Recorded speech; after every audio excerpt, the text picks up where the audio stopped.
अभी हम मौजूद हैं कटिया गांव में और कटिया गांव का एक जो मामला है कि एक मौलाना शख्स को पुलिस के द्वारा कहीं ना कहीं कथित तौर पे उनकी पिटाई की गई, जो कि ये खबर जो है कहीं ना कहीं पूरे बिहार पूरे भारत के गलियों में गूंज रहा है और सियासी घमासान भी इस पर शुरू है। वैसे अभी हम उनके घर पर ही मौजूद हैं, अभी उनका बयान लिए हैं और जैसे ही बाहर आए तो कुछ कार्यकर्ता लोग हैं, कुछ यहाँ के छोटे नेता लोग हैं, वो लोग भी इनके घर पर मौजूद हैं।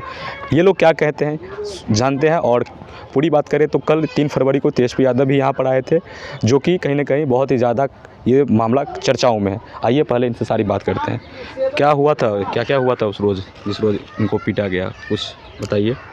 मामला तो खैर बहुत गंभीर है और उस दिन जो पीटा गया तो कॉल तो मुझे भी किया गया था, लेकिन मैं था नहीं, घर पे नहीं थे। नहीं मैं घर पे नहीं था। लेकिन मैंने उनसे कहा था कि उस मामले को सीरियस लीजिए, क्योंकि एक आलिम को एक तो तहमत लगाना कि ये आतंकवादी है और भी बहुत सारी बातें बोला जो उनको नहीं बोलना था, और वो जुमला बहुत ही गलत था। तुम जिनका जो पेशेंट है उनका कहना हुआ कि तुम नमाज़ पढ़ते हो, तुम अल्लाह से दुआ मांगते हो, तो तुम अभी मैं तुमको मार रहा हूँ तो तुम अपने अल्लाह को बुला लो, माज़अल्लाह। ये सब जुमला नहीं होना चाहिए, क्योंकि ये धर्म वाली बातें होती है ना, तो किसी को धर्म के ऊपर नहीं जाना चाहिए। मतलब धर्म के नाम पर लेकर पीटा गया उनको, आप कह रहे हैं? हाँ कि आप मुस्लिम हैं और मुल्ला है वगैरह वगैरह, ये सब सारी बातें। अच्छा। और एसपी साहब जो बयान दे रहे हैं, बोल रहे हैं कि हमने सीसीटीवी को चेक किया और उसका सारा वीडियो जो है हमने खंगाला देखा, तो उसमें मारपीट की ऐसी कोई बातें नहीं है। लेकिन जिस वक्त एसपी साहब बयान के लिए बुलाए थे, तो एसपी साहब के ऑफिस में मैं भी था मौजूद, वहाँ मैं भी गया था। आप गए थे? जी। क्या हुआ था उसको? उनको फ़ोटो भी दिया गया, एसपी साहब सारे बयान लिए और जो मार वाला फ़ोटो है, वो वीडियो वगैरह है, वो सब उनको दिखाया गया। एसपी साहब ख़ुद अपनी ज़बान से बोले हैं कि ये जो कालापन है, लाल हो गया है, कालापन दाग है, ये रियल में लाठी की ही चोट है। अच्छा, ये बात उन्होंने वहाँ पे बताई? उन्होंने खुद बोला है। अच्छा।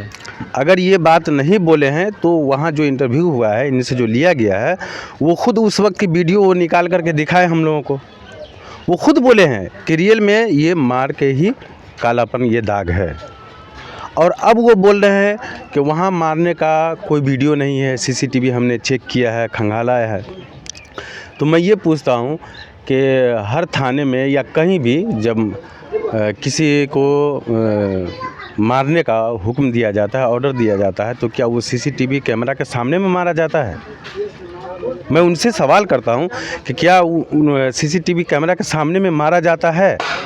अगर ऐसी बात है या कोई कानून है तो वो हमको सबूत दे दे, हम मान लेंगे इस बात को। अच्छा, मतलब आपका कहना है कि वो जो 3rd डिग्री या पिटाई की जाती है वो अलग की जाती है? जी जी, कैमरा पे नहीं की जाती? मतलब बिल्कुल बिल्कुल। अगर कहीं कोई सबूत है ऐसा कि नहीं सीसीटीवी कैमरा के सामने में प्रशासन मारता है, तो वो दिखाए ना हमें सबूत। लेकिन उन्होंने जो एक्सेप्ट किया, खुद एसपी साहब खुद एक्सेप्ट किए हैं कि रियल में ये मार लाठी की है ना, जो पुलिस द्वारा की गई। हाँ हाँ हाँ, उन्हीं के पुलिस के द्वारा ही पिटाई की गई है। तो हमने लास्ट में उनसे ये कहा था कि सर, पुलिस जो होती है वो राहज़र नहीं है, हमें आपसे पूरी उम्मीद है कि इंसाफ होगा। उन्होंने कहा था कि इंसाफ हम दिलाएंगे और पूरे तौर से दिलाएंगे। लेकिन आज इनका बयान सुन करके, एसपी साहब का बयान सुन करके हमें बहुत तकलीफ़ होती है कि ऐसा वो बयान किस लिए दे रहे हैं और क्यों दे रहे हैं। उनको बचाने के लिए दे रहे हैं या कोई और बात है? चलिए और भी बात करते हैं जो हमारे बगल में है। क्या बताइए कि 5 पुलिस को सस्पेंड भी किया गया है इस मामले को लेकर परसों, यानी कल तेजस्वी यादव आए थे 3 फरवरी को, और 2 फरवरी को शाम में ये खबर आई कि 5 पुलिसकर्मी को सस्पेंड किए। कितना खुश हैं इस बात पे आप, और क्या कहना चाहते हैं? देखिए, इस बात में जो है, हम लोग एसपी साहब हम लोग को टाइम दिए थे कि हम परिजनों से मिलेंगे। मधुबनी हम लोग पहुँचे दरभंगा से पेशेंट को लेकर के। वहाँ पहुँचने के बाद जो है हम लोग को जो टाइम दिए थे, हमारे कुछ ग्रामीण भी थे, हम सबको बैठा करके बहुत सारी बातें पूछताछ हुआ।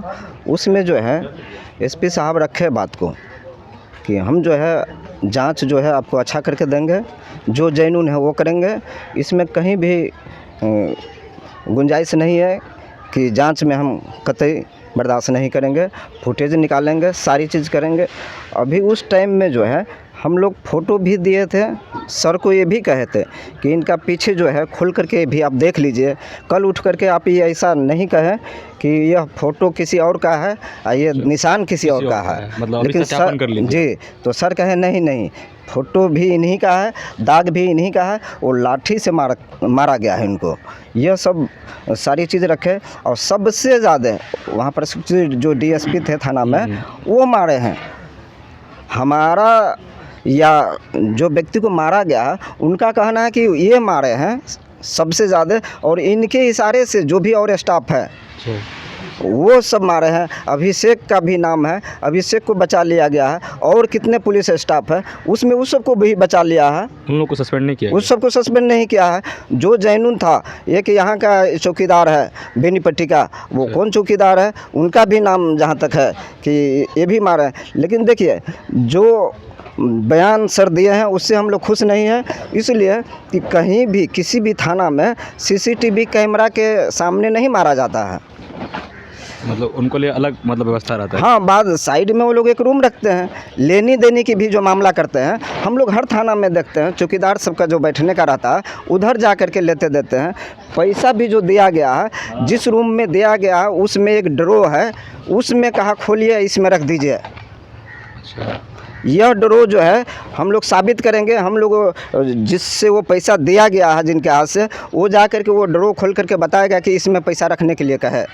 जब हम लोग एसपी साहब को कह भी दिए कि इस तरह की सारी मामला है, तो एसपी साहब इस तरह की बयान अगर देते हैं तो ये तो बहुत निंदनीय है। इसलिए कि इस विषय सर के अभी मधुबनी में जो है एसपी साहब वो नए हैं, फिर इनके ऊपर से विश्वास हट जाएगा। इससे पहले जो एसपी साहब थे वो बहुत एक्टिव थे, इस सब मामला में बहुत एक्टिव थे, बहुत अच्छे एसपी साहब जो है हम लोगों के सामने से यहाँ मधुबनी से चले गए हैं। हम लोग मांग करते हैं कि वैसे एसपी साहब को फिर से बुलाया जाए, ऐसे एसपी साहब को बर्खास्त करवाया जाए, इसलिए कि जाँच में आप गलत करके दे रहे हैं तो इसका क्या मानना है। सर एक चीज़ और रखे हैं कि हम परिजनों को जानकारी दिलवाए, फिरोज के मोबाइल से हमने नंबर लिखवाया है। एक अज्ञात नंबर से हमारे लड़का के मोबाइल पे फ़ोन आया कि आपके मामू का जो है पुलिस स्टेशन में बंद है, वो आप जानकारी ले लीजिए कैसे क्या। जहाँ उसको बंद किया था उधर एक चापा का कल है, चापा कल है पानी पीने वाला, रोड किनारे थाना के जस्ट बगल में एक चाय की दुकान है या फल वगैरह की भी दुकान है। तो चाय वाला है शायद, हम लोग को जो जानकारी मिला, वो आया था पानी लेने के लिए, उसको देख करके इशारा किया कि थोड़ा पानी दीजिए। एक बाटल में खंगार करके उसको पानी दिया। लेकिन मौलाना थे, कलम वगैरह रखे हुए थे जेब में, कलम से एक नंबर लिख करके दिया, उसको इतना मार दिया था कि दिमाग काम नहीं कर रहा था। वैसे स्थिति में एक नंबर याद आया उनको अपने भांजा का नंबर दे करके कहा थोड़ा बात करा दीजिएगा या उनको जानकारी दे दीजिए कि मौलाना फिरोज जो है अंदर बंद है। ये सब जानकारी है। जब वो फ़ोन किया था अज्ञात नंबर से, वो नंबर भी हम लिखवाए हैं, उससे वो साबित करे, पता करे कि कितने सेकंड हमारा बात हुआ है उनके साथ।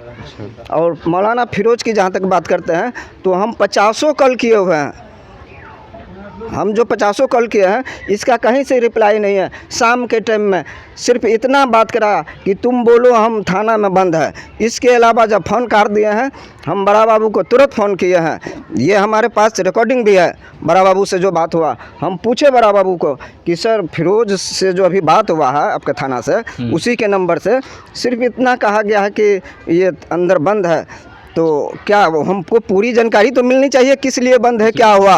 तो ये सब कहीं से जानकारी नहीं है। ये अपने बचाने के लिए इस तरह की बयान दे रहे हैं एसपी साहब। इसलिए एसपी साहब की जो बयान है, जो जानकारी लिया है, फुटेज वगैरह की सारी चीज़, उससे हम लोग संतुष्ट नहीं हैं।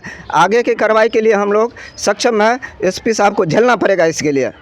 और सुन रहे, हाँ, हम एक बात और कहना चाह रहे हैं। एसपी साहब का एक और बयान है कि वो जा रहे थे ना, तो वाहन चेकिंग के दौरान जब उनको हाथ दिया गया, बोला गया, तो वो गाड़ी रोके नहीं बल्कि स्पीड से ले करके गए, तो आगे वो गिर गए, तो उनको चोट वगैरह लग गई। तो फिर उनको लाया गया और फिर उनको जो है ट्रीटमेंट के लिए नहीं भेजा। ये प्रशासन ने गलत किया है, मतलब गलत बयान दे दिया। हाँ, एसपी साहब ये बात बोल रहे हैं। अच्छा, एसपी साहब से हम ये कहना चाह रहे हैं कि गिर गया ठीक है, तो उनको चोट लग गई, जब कोई भी इंसान मोटरसाइकिल से गिरता है तो शरीर में, हाथ में हो, पाँव में हो, ठोना में हो, घुटना में हो, है ना, सर में हो या चेहरे वगैरह में हो, कहीं ना कहीं फट जाता है या टूट जाता है या खराश आ जाती है ना। लेकिन पूरा शरीर, जिस्म छूट करके सिर्फ चूतर पे ही काला हो गया, लाल हो गया, काला हो गया। आखिर बात तो समझ सकते हैं, एसपी साहब खुद काफ़ी समझदार व्यक्ति हैं और आप लोग भी जानते हैं, पूरा शरीर छूट गया, सिर्फ पीछे चूतर पे ही काला पड़ गया। अगर चूतर पे चोट लगी तो मोटरसाइकिल से गिरा तो कम से कम फटना तो चाहिए, खराश तो आना चाहिए, पूरा छिल जाना चाहिए ना, मगर छिला नहीं है, लाल और काला हो गया है। क्या यही इंसाफ है? एसपी साहब बयान दे रहे हैं। मतलब यहाँ पे आप कह रहे हैं कि जो बेनीपट्टी थाना के पुलिस अधिकारी हैं जी, वो रक्षक के बदला भक्षक हो गए थे उस दिन। जी हाँ, बिल्कुल, इसमें कोई शक नहीं है, कहीं से कोई शक नहीं है। और तेजस्वी यादव भी आए थे, क्या उम्मीद है कि न्याय मिल जाएगा? कल जो आए थे तेजस्वी देखिए, कानूनन जो कार्रवाई है, न्याय मिलना चाहिए। अच्छा, जिनके साथ मारपीट हुआ है वो हमारे रिलेशन में है, हमारे साला लगेंगे, तो न्याय तो सबको मिलना चाहिए। इससे पहले भी बसैठा में कई जगह ये सब हत्या हुआ, बसैठा में 112 नंबर डायल की पुलिस भी अब पिटाई। ऐसे इस तरह की घिनौना काम करेंगे तो क्या ये सही है? एसपी साहब को इस पे संज्ञान लेना चाहिए। और एसपी साहब जो अभी तक बयान दे दिए हैं उससे हम लोग को बहुत दिल में जो है, या जितने भी सुन रहे हैं इस चीज़ को, इस सब को बहुत ही एसपी साहब से नाउम्मीदी उठते जा रहा कि यह एसपी साहब जो है अगर यहाँ टिक जाते हैं तो ये नुकसान के अलावा फ़ायदा किसी का नहीं होगा। इसलिए कोशिश हो कि ये भी एसपी साहब को यहाँ से ट्रांसफ़र कर दिया जाए। जो हमारा पहले के एसपी साहब थे बहुत ऑनेस्ट, हर बात को समझते थे और बेहतर से बेहतर काम करके देते थे, ताकि पब्लिक में किसी तरह की मैसेज नहीं जाए। पढ़े लिखे आईपीएस जो बनते हैं वो मूर्ख नहीं बनते हैं, पढ़े लिखे व्यक्ति बनते हैं। जब ये पढ़े लिखे व्यक्ति है ये तो इस तरह की अपनी जो बात रखे हैं कि हमने सीसीटीवी फुटेज जो चेक करवाया है उसमें कहीं मार की निशान नहीं है। कई बिहार में नहीं, पूरे देश में जितने भी आईपीएस है, कहीं से भी अगर एक क्लिप दिखा दे कि सीसीटीवी कैमरा के सामने मारा जाता है तो इस तरह की वीडियो जो है या क्लिप जो है हम लोग को थोड़ा दिखा दे। सीसीटीवी कैमरा के पास कभी नहीं मारा जाता है। लेनी देनी पैसा जहाँ तक लेते हैं वो लोग कहीं भी नहीं लेते हैं सीसीटीवी के कैमरा, वो ऐसे जगह पे लेते हैं, साइड में ले जा कर के लेते हैं, तो पता भी नहीं चलेगा आपको कि कौन लिया कौन दिए। हम थाना से जो हमको फ़ोन आया था कि आप आइए, किसी न किसी को भेजिए जो हमको बात करना है। जब हम पूछे क्या बात करना है इस मैटर पे, तो कहा भेजिएगा तब ना होगा, सब कुछ फ़ोने पे हो जाएगा। जब हम भेजे तो उसमें जो वो 50,000 से रखते 25,000 पे जा कर के वो फाइनल किया है और उसको निकाला गया। वो तो शर्म से, मौली साहब थे, गाड़ी था, वो ले कर के धीरे से निकला। जब उसको बर्दाश्त नहीं हुआ तो साइड में उनके साला सब थे, सब साथ में थे, कहा कि हम इस पर नहीं जा सकते हैं। तब 4 चक्का मंगा करके इसको ले कर के गया। वहाँ जब उनका ससुर खाने के लिए पूछा तो वो दर्द से करा रहा था, उसका कपड़ा वगैरह पूरा ऊपर से नीचे तक देखा तो इतना लाल कर दिया था मार करके चूतर पे कि ये देखने लायक और बोलने में भी शर्म आता है। ऐसे पुलिस अफसर को अगर बेनीपट्टी से वो मधुबनी बुला लिए हैं डीएसपी साहब को, तो बिल्कुल सरासर गलत है। वो जांच हम लोग को एकदम पसंद नहीं है, जांच फिर से करे। ये एसपी साहब, डीएसपी साहब को जो है उसको बर्खास्त करें, नौकरी से उनको हटाना चाहिए। ऐसे व्यक्ति को नौकरी से हटाना चाहिए। सस्पेंड किया है, 6 महीना साल भर में वो फिर से ज्वाइनिंग करेंगे, फिर वो क्या हरकत करेंगे? उनकी तनख्वाह तो नहीं बंद हो जाएगी, या तनख्वाह भी बंद हो जाता है? क्या सिस्टम है इसमें? कानूनन जो सिस्टम है इसमें हम लोग एकदम बर्दाश्त नहीं करेंगे। एसपी साहब को हम कह रहे हैं कि हम लोग फिर से आपसे मिलने के लिए अनुमति चाहते हैं, हमको मिलने की टाइम दिया जाए परिजनों को। अगर बात नहीं सुनते हैं तो हम लोग धरना प्रदर्शन करेंगे, इसके लिए एसपी साहब तैयार रहें। चलिए ठीक है, देख सकते हैं कि कहीं ना कहीं जो प्रेस कॉन्फ्रेंस के जरिए एसपी साहब वीडियो जारी किए थे, उन वीडियो से ये लोग खुश नहीं हैं, क्योंकि उनमें कुछ बयान है जो कहीं ना कहीं ये लोग गलत बता रहे हैं। और ले लीजिएगा, हम लोग जो है पूरे परिजन हम लोग जा रहे हैं पटना के लिए, हम लोग निकलेंगे, नीतीश सर से खुद मिलेंगे, हम अपनी आवेदन देंगे, वो फोटो जो है पीछे का वो देंगे। सर जो बयान दिए हैं, एसपी साहब जो बयान दिए, हम वो बयान सर को सुनाएंगे। सारी चीज़ हम आगे के लिए प्रक्रिया में जाएंगे, हम छोड़ने वाले नहीं हैं। मतलब न्याय पूरा सही मिलना चाहिए, न्याय मिलना चाहिए। हम नीतीश जी से हम उम्मीद रखते हैं। नीतीश जी तो हमारे जो गार्जियन के रूप में है, हम लोग जो चुनते हैं वो बहुत ऑनेस्ट है, इसमें कहीं भी किसी तरह की दो राय नहीं है। इसलिए नीतीश जी से हम लोग मिलेंगे, अपनी फरियाद भी रखेंगे। चलिए ठीक है, देख सकते हैं कि कहीं ना कहीं ये लोग इस बयान से खुश नहीं हैं जो कि एसपी साहब दिए हैं, और ये लोग उम्मीद की राह लगाए हुए हैं, उम्मीद की बाट देख रहे हैं। क्या लगता है कि बाकी उम्मीद मतलब इन लोगों को न्याय मिलेगा?